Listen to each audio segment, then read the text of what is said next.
আসসালামু আলাইকুম সবাইকে শুভেচ্ছা ঈদের। তো আমরা মোটামুটি আমাদের আজকের টার্গেট ফুলফিল করে চলে আসলাম চুয়াডাঙ্গা থেকে।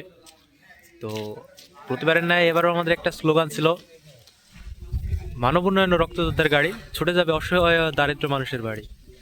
তো আমরা গতকালকে আপনারা আমাদের অফিসিয়াল পেজে জেনেছেন, গতকালকে আমরা কুষ্টিয়ায় ছিলাম, সকালে বের হয়েছিলাম। তো কুষ্টিয়া গতকালকে সব সারা হয়ে গেছে, তো কিছু এখনো বাকি আছে। তো আপনারা জানেন যে দেশে এখন বর্তমানে পেট্রোলের বা তেলের সব রকম তেলের সংকট চলছে। তো সে অনুযায়ী আমরা গাড়ি বের করতে পারছি না। তো সেই অনুযায়ী আমাদের একটা সংগঠনের একটা ভাইয়ের সাহায্য নিয়ে তো আমরা গাড়িতে গেছিলাম। তো গতকালকে কুষ্টিয়া সারা হয়েছে, আজকে চুয়াডাঙ্গায় গেছিলাম। এখন বাজে রাত্রি প্রায় 11টা, সাড়ে 11টা। তো আজকে আমরা চুয়াডাঙ্গা সেরে ফেললাম ইনশাআল্লাহ। তো আমাদের জন্য দোয়া রাখবেন। আশা করি ভবিষ্যতে আমরা আরও অসহায় দারিদ্র মানুষের পাশে দাঁড়াতে পারি এভাবেই। তো আসসালামু আলাইকুম সবাইকে।